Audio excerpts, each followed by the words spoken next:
4 phase के चुनाव हो चुके हैं अब तक महाराष्ट्र में। आपने महाराष्ट्र का दौरा किया है। आपके हिसाब से फिलहाल महाराष्ट्र में क्या स्थिति बनी हुई है महाविकास आघाड़ी की और आपके पार्टी की?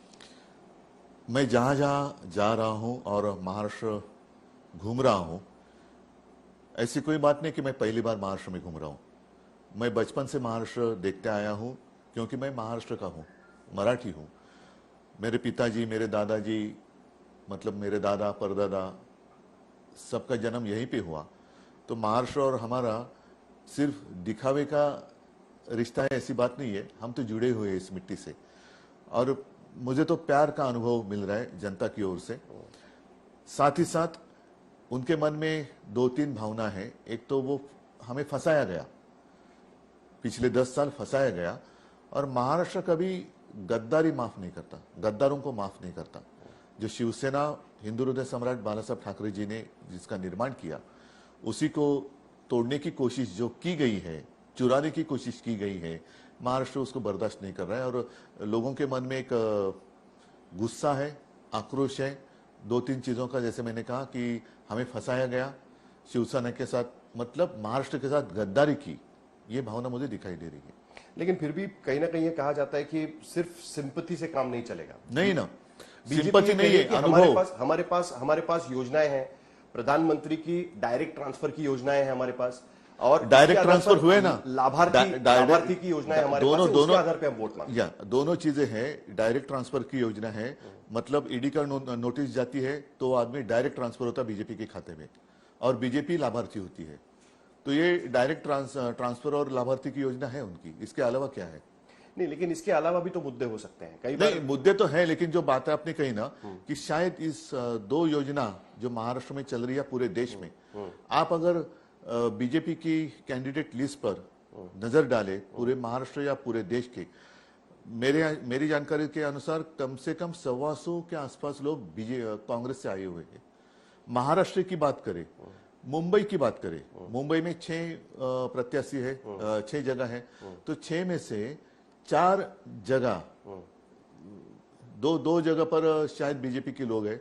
एक पीयूष गोयल है, एक कोटेचा है, बाकी चारों 4 बाहर से लाए हुए हैं। और उनमें से 3 तो जिनके ऊपर 2 में तो उनके ऊपर तो ईडी की इंक्वायरी चल रही है, आरोप जिनके ऊपर लगाए, अब उन्हीं की पालकी बहाने की एक मजबूरन हालात स्थिति बीजेपी पर आई हुई है। हमने ये सवाल देवेंद्र फडणवीस को पूछा था कि जिन प्रत्याशी, देखो मेरी लड़ाई अभी देवेंद्र से है ही नहीं, ठीक है, देवेंद्र इस चुनाव का मुद्दा ही नहीं है। मेरी लड़ाई जो तानाशाह बैठे हैं दिल्ली में उनके साथ है। तो देवेंद्र की जवाब प्रश्न को उत्तर में क्यों? ठीक है, मैं कहता हूं कि बीजेपी नेताओं से हमने ये सवाल पूछा था, और बीजेपी के नेता केंद्र के हो तो शीर्ष नेता, यहाँ के शीर्ष नेता तो यहाँ के शीर्ष नेता तो नीचे है, यहाँ तो पता नहीं क्या है उनकी। देखो, पहले तो देवेंद्र जी मुख्यमंत्री थे, हम साथ थे उनके, फिर उन्होंने एक नारा दिया था, मैं पुन्हा येईन, मैं वापस आऊंगा, मराठी में कहा था, मैं पुन्हा येईन, मैं पुन्हा मतलब मैं वापस आऊंगा, चपरासी हो जाऊंगा फिर भी मैं वापस आऊंगा। तो अभी वो चपरासी बन कर आए हैं। तो ऐसे नेताओं को क्या जवाब? आपकी वजह से वो वापस नहीं आ पाए, लेकिन मेरे वजह से तो बैठे थे ना, 5 साल बैठे थे, उनकी सरकार उस वक्त बहुमत नहीं था। आपने कहा कि धोखाधड़ी हुई है महाराष्ट्र के साथ में, कहीं ना कहीं इसकी शुरुआत 2018 से नहीं होती? आपने सबके सामने कहा था कि आपने सबके सामने कहा था कि अब कुछ भी हो जाए हम बीजेपी के साथ गठबंधन नहीं करेंगे, और 19 में आपने गठबंधन किया। देखो, ये सारी बातें, इसका उत्तर मैंने कई बार दे चुका हूं। तो मुझे ऐसे लगता है कि अब 2 दिन पर चुनाव आए हैं और लोगों ने सारी बातें देखी है अलग अलग चैनल पर, तो हमारा समय क्यों बर्बाद करें?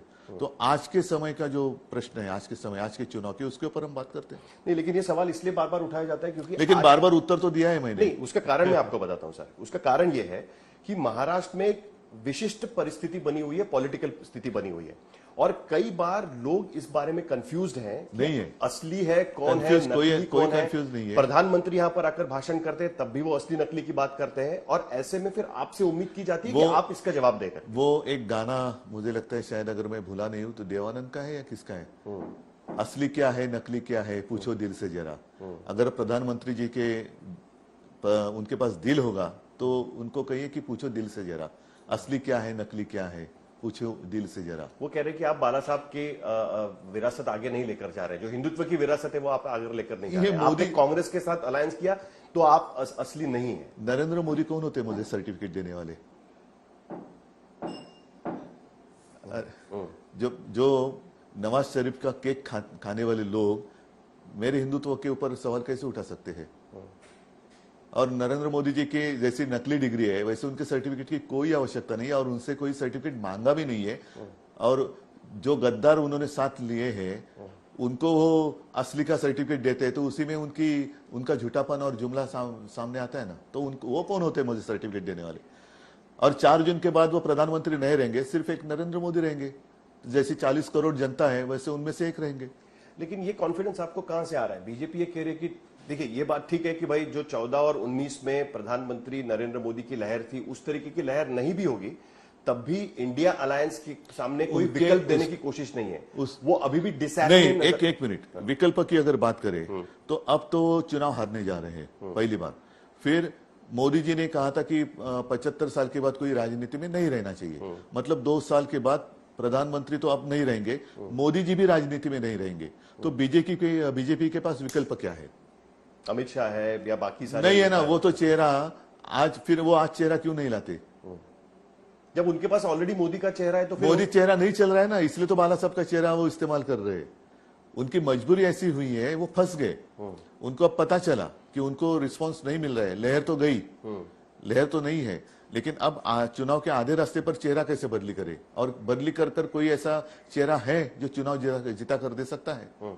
ऐसा कोई चेहरा नहीं है। उद्धव जी एक इंटरेस्टिंग बात यहाँ पर यह भी और दूसरी बात ऐसी है, अच्छा ठीक है आपका सवाल। नहीं, एक बात यहाँ पर यह भी नजर आ रही है कि पहली बार शिवसेना मुस्लिम समुदाय के पास रीच आउट कर रही है। अब तक शिवसेना का ये और इसका जिक्र किया गया कि वोट जिहाद की कोशिश की जा रही है मुंबई में। हाँ, और बीजेपी वोट गद्दार की कर रहे हैं। वोट गद्दार, वोट का भ्रष्टाचारी, वो तो ज्यादा खतरनाक है। गद्दारी किसी के जो अपने माता समान शिवसेना के साथ गद्दारी कर सकता है वो किसी के साथ भी गद्दारी कर सकते हैं। तो वोट गद्दार चल रहा है उनका अभी।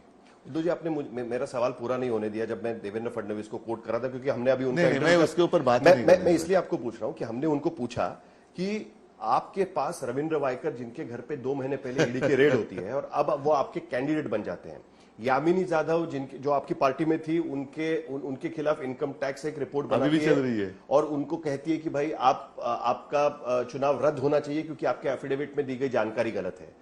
उनका यह कहना था कि जब तक कोई आरोप साबित नहीं होता तब तक वो ये नहीं करते। आपको इन लोगों के बारे में क्या लगता है? क्या ये लोग भ्रष्टाचारी थे, या पहली बात ऐसी है आपके साथ भी जब तक थे तब तक ठीक था लेकिन अब उधर गए तो आप उनको कह रहे हैं गद्दार? देखो ऐसे है कि अब मेरे से टूट गए इसलिए मैं वो भ्रष्टाचारी है ऐसे नहीं कह रहा हूं। जब मेरे साथ वो थे तब भ्रष्टाचारी थे ऐसा उनका कहना है। उनके साथ गए तो वो वॉशिंग मशीन में कैसे साफ हो गए? और भ्रष्टाचार के आरोप मैंने नहीं लगाए थे, आप ही ने तो लगाए थे। और आप ही ने तो ईडी इनकम टैक्स जो आपके जैसे घर में काम करने वाले नौकर जैसे लोग हैं उनको आप ही ने भेजा था। और एक तो जो हम गद्दारी कहूंगा मैं, मेरे परिवार के जैसा था, उन्होंने तो खुला स्टेटमेंट दिया है कि उनके सामने 2 ही रास्ते थे, मतलब एक जेल नहीं तो बीजेपी। तो ऐसी स्थिति में ये कहना थोड़ा मुश्किल होगा। सर वो शिवसेना के कैंडिडेट है, शिवसेना एकनाथ शिंदे की शिवसेना के वो कैंडिडेट वो हो गए, लेकिन उनके साथ ही गए ना। एक अभी वो नाम के लिए मतलब वो जिनको मैं मिंधे कहता हूं, तो उन्होंने तो उनका स्टेटमेंट है, खुलेआम उन्होंने स्टेटमेंट किया है और मोदी जी और शाह जी को धन्यवाद दिए हैं कि मैंने कहा कि मैंने मेरा करेक्ट कार्यक्रम किया, अब आप जिम्मेदारी संभालो। तो मैं उनका शुक्रगुजार हूं क्योंकि उन्होंने असली शिवसेना और जो शिवसेना का सिंबल है वो हमें दे दिया। मतलब ये पूरी साजिश है, वो करने वाले ऊपर के 2 लोग हैं। फिर एक चुनाव आयोग का नाटक था, यहाँ का ट्राइब्यूनल का नाटक था, और सबसे ज्यादा बड़ी बात ऐसी है कि अब तक सुप्रीम कोर्ट का फैसला नहीं आया है। तो क्या मोदी जी नकली सेना कहकर सुप्रीम कोर्ट पर दबाव डाल रहे हैं कि मेरी इच्छा यह है कि इनको आप नकली कहो? तो ये तो गुनाह है, अपराध है जो मोदी जी कर रहे हैं, ये मोदी जी का अपराध है। सुप्रीम कोर्ट के ऊपर वो दबाव ला रहे हैं। प्रधानमंत्री अब तक तो है, तो प्रधानमंत्री की चाहत क्या होती है, ये अहम बात होती है।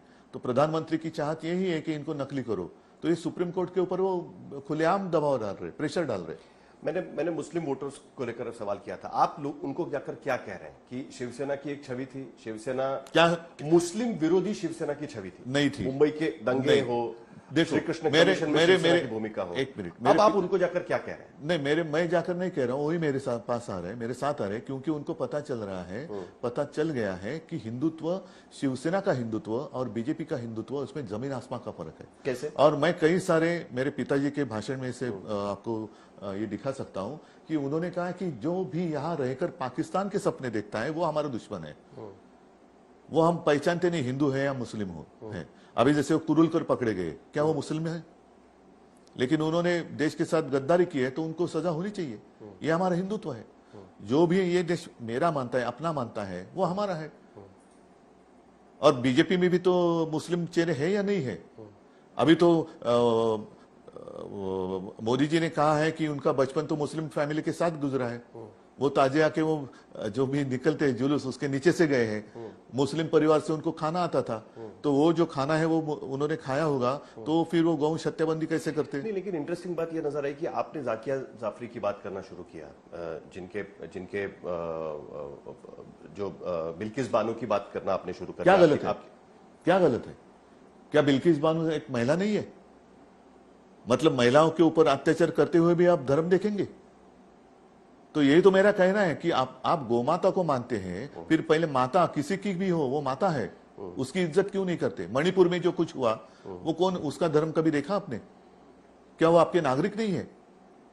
आप प्रधानमंत्री हो, और प्रधानमंत्री, मैं भी मुख्यमंत्री था, शपथ लेते वक्त हमारा एक कर्तव्य होता है कि सबके साथ एक जैसा हम व्यवहार करेंगे।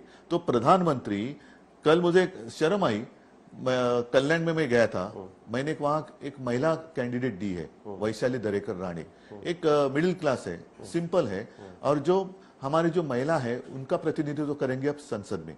तो उसकी हार होने के लिए प्रधानमंत्री गद्दार के बेटे के प्रचार के लिए आए थे।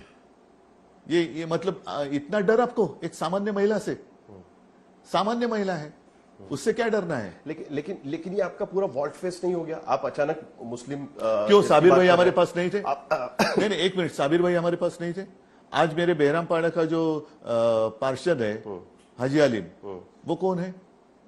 तो जो भी, फिर से मैं कहता हूं, देशद्रोही है वो, चाहे हिंदू हो या मुसलमान, उसके खिलाफ हम हैं और रहेंगे, उसमें कभी भी कहीं भी फर्क नहीं होगा। सवाल पूछने का मतलब ये है। अच्छा, दूसरी बात ऐसी है, प्रचार ये किया जा रहा है कि मुस्लिम समुदाय में फतवा निकाला जा रहा है कि वो आपको वोट करे। एक जमाने में आपने इस तरीके से आपने देखा है फतवा?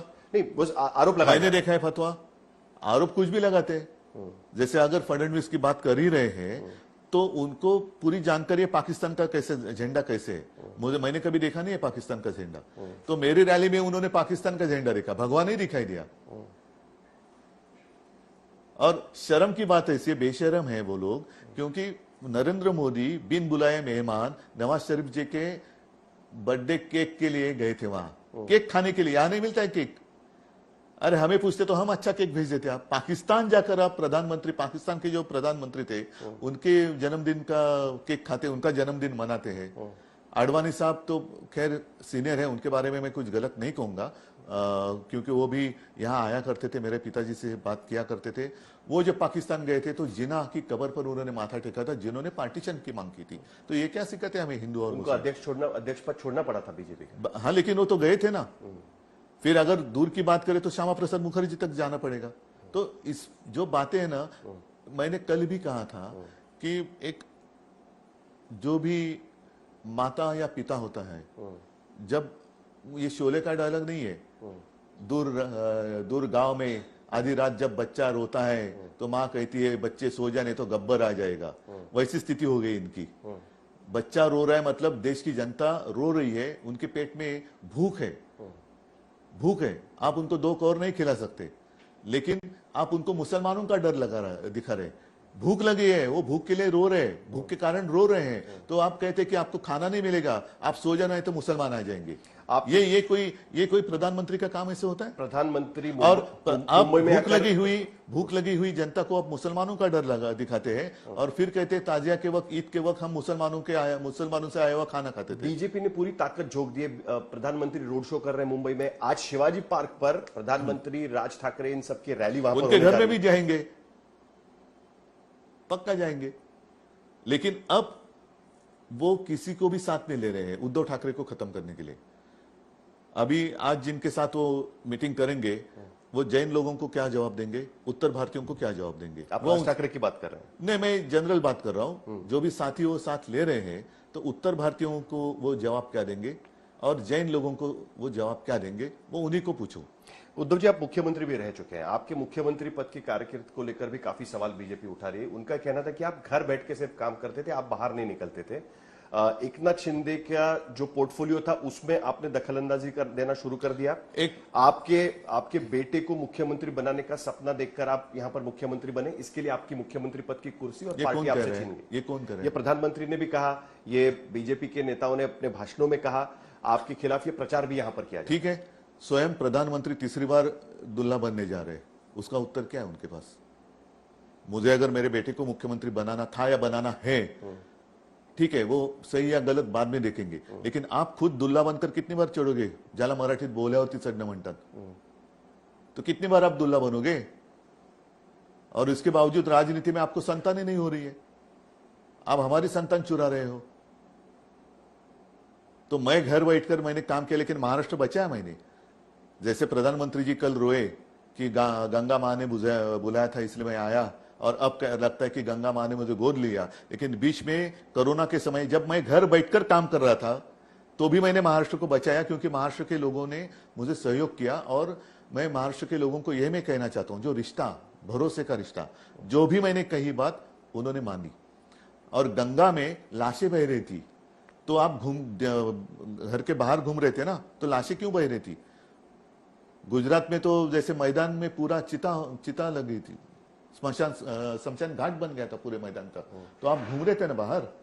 तो ऐसी स्थिति क्यों हुई उत्तर प्रदेश और गुजरात की?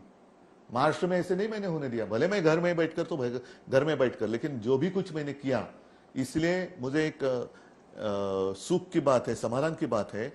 मुख्यमंत्री प्रधानमंत्री आज तक कहीं आए, इसके बाद भी कहीं बहुत आएंगे, लेकिन मेरे महाराष्ट्र की जनता मुझे परिवार का अपना एक हिस्सा मानते हैं। लेकिन आप मिलते नहीं थे किसी से, आपके विधायकों से नहीं मिलते थे, मंत्रियों को शिकायत थी कि आप नहीं मिलते, ये भी तो बात थी, उसी को लेकर तो सवाल उठाया जाता है। अब ये जो जाकर रोजाना मोदी जी के अगल बगल में बैठते हैं, उनको मैं नहीं मिलता था।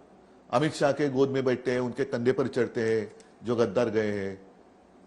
कभी कभी पता ही नहीं चलता, जो दाढ़ी वाले गए उनको पता नहीं चल रहा है कि खुद की दाढ़ी खुजा रहे कि बाजू वाले की दाढ़ी खुजा रहे, इतने करीबी हैं। आप आपने जो काम किया उससे संतुष्ट है? आपने 2-2.5 साल काम किया। मैं मानता हूं, मैंने काम किया हुआ खराब किया होता तो लोग मुझे स्वीकारते नहीं। जहां भी मैं जाता हूं लोग मेरे करीब आते हैं, और यही एक कारण है मुसलमान हमारे साथ आने के लिए, क्योंकि मैंने उसमें भेद नहीं किया।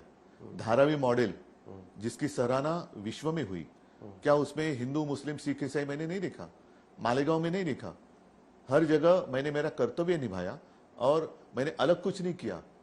जितना मैं कर सकता था मैंने किया, मेरी जिम्मेदारी थी वो मैंने निभाई।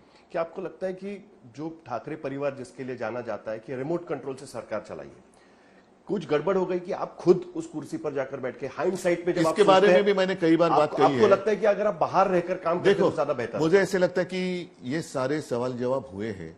आज के दिन जो चुनाव होने जा रहा है, महंगाई पर बात क्यों नहीं हो रही है? बेरोजगारी पर बात क्यों नहीं हो रही है? महिलाओं के अत्याचार के ऊपर बात क्यों नहीं हो रही है? जीएसटी का जो सब टैक्स टेररिज्म है उसके ऊपर बात क्यों नहीं हो रही है? बहुत ज्यादा कलेक्शन हो रहा है जीएसटी का, ऐसा उनका कहना है। बहुत कलेक्शन जोर जबरदस्ती कर रहे हैं, जरा कुछ इधर उधर हो गया तो जो भी है उसको जेल में डालते हैं। और सबसे बड़ी बात है जो संघ राज्य की बात है, उसको तोड़ा मरोड़ा जा रहा है। आज देश के सामने जो एक संकट दिखाई दे रहा है वो तानाशाही का दिखाई दे रहा है। अगर आप घटना पढ़े, मैंने भी फेडरलिज्म को तोड़ने की कोशिश की जा रही है, ऐसा आपको लगता है? बिल्कुल तोड़ रहे हैं। और अगर आप घटना पढ़े, खैर मैंने तो घटना पूरी पढ़ी नहीं है, मैं खुलकर बताता हूं, लेकिन जितनी मैंने समझने की कोशिश की है तो उसमें लिखा हुआ है कि सिर्फ जैसे आपातकाल हो या एक्सटर्नल अफेयर्स, उसी में केंद्र शासन दखलंदाजी कर सकता है, इमरजेंसी। अदरवाइज केंद्र और राज्य सरकार के अधिकार समान है। तो आपने ईडी, इनकम टैक्स, सीबीआई सब आपके हाथों में लिया, क्यों राज्य के हाथ में नहीं है? जो संघ राज्य बाबा साहब आंबेडकर ने दिया हुआ संविधान है वो आप तोड़ रहे हैं। पूरी शक्ति जो है, मतलब एक ये थी ना एडवर्टाइजमेंट, कर लो दुनिया मुट्ठी में, तो कर लो पूरा देश अपनी मुट्ठी में, तो ये तानाशाही कर रहे हैं और आपको गुमराह करने के लिए इससे भटकाया जा रहा है। तो ये सबसे बड़ी बात है कि आपने 2 करोड़ रोजगार का प्रॉमिस किया था, क्यों नहीं हुआ? अभी विदर्भ में चुनाव हो गए। दुख की बात यह है कि चुनाव के बाद विदर्भ में लगभग 200-250 किसानों ने आत्महत्या की है, जो अभी आंकड़े आए हुए हैं। तो कौन है उनका, ये कौन है, आधार कौन है? प्रधानमंत्री जा रहे हैं। परसों प्रधानमंत्री के मीटिंग में वहां के जो प्याज के किसान है, उन्होंने कहा, ये कह रहे थे हिंदू मुस्लिम, तो वो खड़ा होकर कहा कि प्याज के ऊपर बोलो। तो आप प्रधानमंत्री की नजर देखो कैसी है। ये प्रधानमंत्री की नजर नहीं होती, कितनी एकदम क्रूरता से वो देख रहे हैं। और फिर उन्होंने क्या किया शुरू, भारत माता की जय, जय श्री राम। अरे जय श्री राम बोलो, लेकिन जय श्री राम बोलने के बाद राम राज्य कहाँ है? और उस किसान को जोर जबरदस्ती बाहर लेके गए और ये लगे रहे भारत माता की जय। जो संविधान में बदल किए गए उसी की वजह से 370 हटा। उनका दावा है कि हमारा ये काम है, 370 नहीं हटाया, जो हमने वादा किया था, गलत बात कर रहे हैं। हमने राम मंदिर बना के दिखाया, उन्होंने राम मंदिर नहीं बनाया। हम जो आपकी मांग थी कि यूनिफाइड सिविल कोड होना चाहिए, कई बार ये कहते थे, उसके बारे में हमने बातचीत करना शुरू कर दिया, उस पर हमारा काम चल रहा है। जो आप ही का एजेंडा हम कर रहे हैं। बड़ी अच्छी बात है, जो भी उन्होंने किया उसकी तो मैं सराहना करूंगा, लेकिन 370 कलम उन्होंने हटाया क्या? आप जाकर किसी वकील को पूछो, किसी भी वकील को पूछो, उन्होंने क्या किया है। 370 हटाने के लिए जो प्रोसीजर है, एक तो असेंबली नहीं थी, तो असेंबली से वो आना चाहिए। ठीक, आधी अधूरी बात कर कर लोगों को फंसाया जा रहा है। 370 कलम हटाने के लिए हमने सपोर्ट किया, हटाने के बाद मैंने अभिनंदन भी किया, लेकिन अब सच्चाई सामने आ गई, उन्होंने वो होल्ड किया। 370B जो है, ये मैंने किसी वकील साहब ने मुझे कहा, आसिम सरोदे जी ने कहा, तो उन्होंने क्या किया, वो होल्ड किया। होल्ड करने का मतलब क्या है कि लाइट चल रहा है, आपने बल्ब नहीं निकाला, उसका बटन बंद किया है, तो बटन ऑन कर सकते हैं। और उसका परिणाम ऐसे हुआ कि कश्मीर में जो बाहर के लोग जमीन नहीं ले सकते थे, वो तो एक मिल गया उनको, वो अच्छी बात है। लेकिन जो जानकारी मिल रही है, सबसे ज्यादा उसका लाभार्थी अदानी है, और उन्होंने जो जमीन ली है वहां लिथियम के काफी सारे ये है, तो वो लिथियम के लिए उन्होंने वो अदानी के लिए 370B को होल्ड किया, ऐसी जानकारी वकील साहब ने मुझे दी है, तो आप जानकारी ले लो। आखिर में सर, मुझे 2 सवाल आपसे पूछना बहुत जरूरी लगता है। मुझे ये पूछना है कि क्या, क्योंकि और इसके लिए महाराष्ट्र की स्थिति बहुत जिम्मेदार है, मतलब आप ना मीडिया को ना लोगों को उसके लिए जिम्मेदार ठहरा सकते हैं, पॉलिटिकल पार्टी के नेताओं को इसके लिए रिस्पॉन्सिबल ठहराना चाहिए कि लोग अभी ये सोच रहे हैं कि आज हम किसी को वोट देंगे तो कल वो जाकर एक दूसरे से मिल जाएंगे तो क्या होगा।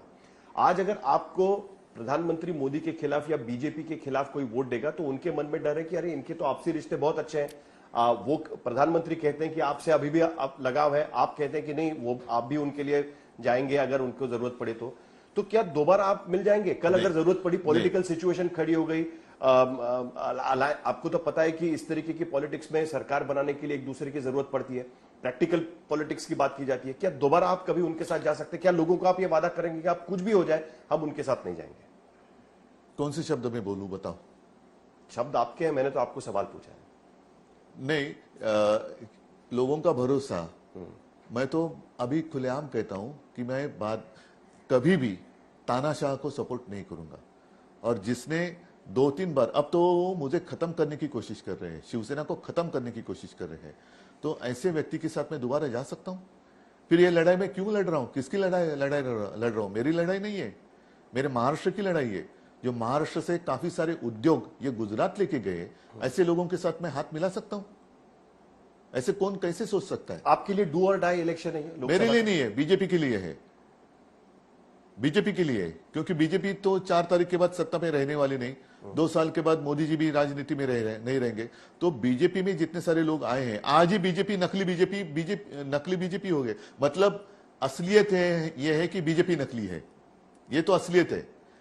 उनके पास उम्मीदवार नहीं है, किराए से लोग लाने पड़ते हैं। आज जहां मीटिंग हो रही है वो भी ग्राउंड है, वो उन्होंने नहीं बुक किया है, वो भी उनके किराए के लोगों ने किराया देकर वो मैदान बुक किया है। क्या अभी भी आपका संघ के लोगों के साथ में संपर्क है? क्या अभी कभी उनसे बात होती है? आपने कहा था कि आपका उनके अच्छे रिश्ते। पहली बात तो ये मैं स्पष्ट करना चाहता हूं कि मेरे ऊपर जो लोगों का, मेरी जनता मुझे परिवार का हिस्सा मानती है, तो मेरे परिवार का जो विश्वास है वो कभी भी टूटने नहीं दूंगा। क्योंकि मेरे पिताजी ने मुझे कहा था कि उद्धव, एक ध्यान में रख, सबसे बड़ी संपत्ति अपनी जुबान होती है। तो कभी किसी को जुबान दे दी, शब्द दिला तो परत फिरू नकोस।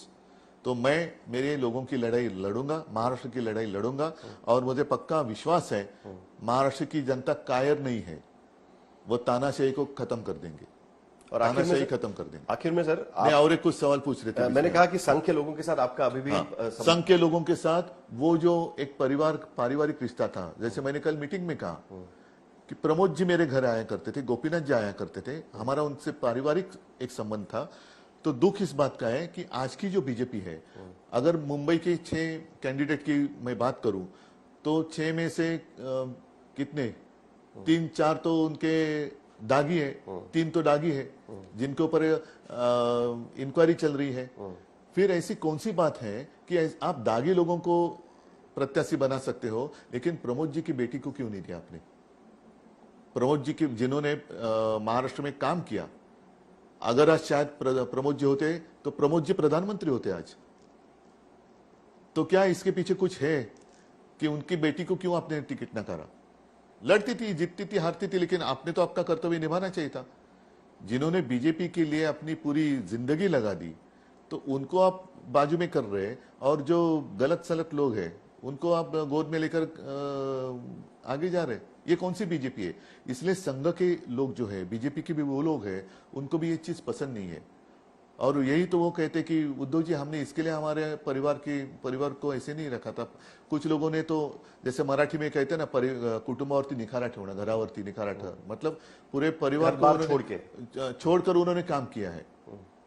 तो ऐसे लोग अब बहुत ही नाराज है, और यही दुख की बात है। फिर से एक बार कहता हूं, आपने गद्दार लोगों को टिकट दिया, भ्रष्टाचारी लोगों को, जिनके ऊपर 70,000 करोड़ के घोटाले का आरोप था, उनको भी टिकट दिया, लेकिन प्रमोद जी की बेटी को नहीं दिया।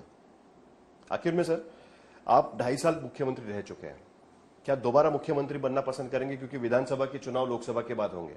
मैं सेमीफाइनल, क्वार्टर फाइनल नहीं कहूंगा, लेकिन क्या आप अपना चेहरा लेकर, पिछली बार तो आपने कहा कि शरद पवार ने कहा या बाकी पार्टी लोगों ने कहा कि आपको ही मुख्यमंत्री बनना चाहिए, आपने जो रीजन सबके सामने रखे वो पब्लिक डोमेन में है, लेकिन क्या इस बार आप अपना चेहरा लेकर लोगों के पास जाएंगे और कहेंगे कि मुझे मैंडेट दीजिए, मैंने 2.5 साल काम किया? अभी तो मैं मेरा ही चेहरा लेके जा रहा हूं। नहीं, मुख्यमंत्री बनने के लिए। मैं सपने देखने वालों में से नहीं हूं, लेकिन जिम्मेदारी टालने वाला मैं नहीं हूं। तो मतलब आपको दोबारा मौका मिले तो आप मुख्यमंत्री बनने के लिए तैयार? मैंने जैसे कहा कि जब मेरे करियर की मैंने शुरुआत की, तो काफी सारे आप मतलब पत्रकारों ने कहा था कि अरे ये तो क्या, इसको भाषण देने नहीं आता, ये पिताजी के जैसे बोल नहीं सकता। मैंने ये कब कहा? नहीं, आप मतलब पत्रकारों ने, आप मतलब पत्रकार, साहिल नहीं, पत्रकार। तो मैंने वो बात मान ली, और आज भी मैं मानता हूं कि मुझे भाषण देना नहीं आता है। जो मेरे दिल में होता है वही मैं कहता हूं। और मेरे दादाजी ने भी कहा था, मेरे पिताजी ने भी कहा कि उद्धव, एक बात ध्यान में रख, तू कभी भाषण नहीं देना, लोगों के साथ बात कर। तो मेरे दिल में जो होता है, मैं दिल से बात करता हूं। मन की बात अलग होती है, मन सोचता है, दिल सोचता नहीं। तो मैं दिल की बात करता हूं, और लोगों को अगर अच्छी लगे तो वो स्वीकार करेंगे, नहीं करेंगे। अभी भी मेरा सवाल कायम है, क्या दोबारा आपको मुख्यमंत्री बनने का मौका मिले तो आप अभी भी रिस्पॉन्सिबिलिटी लेंगे मुख्यमंत्री? एक मिनट में साफ करना चाहता हूं कि ऐसे सपने देखते देखते कई लोग बेचारे निकल गए। तो मैं इसलिए कहता हूं कि मैं सपने देखने वालों में से नहीं हूं, और उस वक्त भी मेरा सपना नहीं था मुख्यमंत्री बनना। स्वीकार करना पड़ा, और मैंने जिम्मेदारी निभाई, और जो भी मैं कर सकता था मैंने करके दिखाया। तो एक जो रिमोट कंट्रोल की बात आपने की, तो लोग ये भी कहते थे इनका क्या जाता है, रिमोट कंट्रोल से सरकार चलाते, खुद सरकार चला के दिखाओ। तो मैंने सरकार चला के दिखाया।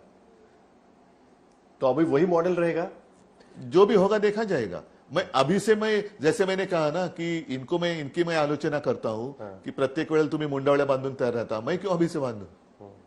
चलिए ठीक है, विधानसभा चुनाव ज्यादा दूर नहीं है उद्धव जी, नहीं है। और फिर पहली तो बात, मुझे देश को, मेरे भारत माता को बचाना है तानाशाही से और जुमलेबाजी से। तो पहले लोकसभा, बाद में विधानसभा, देखा जाए, वही तो है ना। और वो बीच में कारपोरेशन भी है, और सारे कांग्रेस, शरद पवार, आप सब साथ में मिलकर ही लड़ेंगे। बिल्कुल अब ये अलायंस ऐसे ही रहेगा। रहेगा और कई सारे दोस्त आ रहे हैं।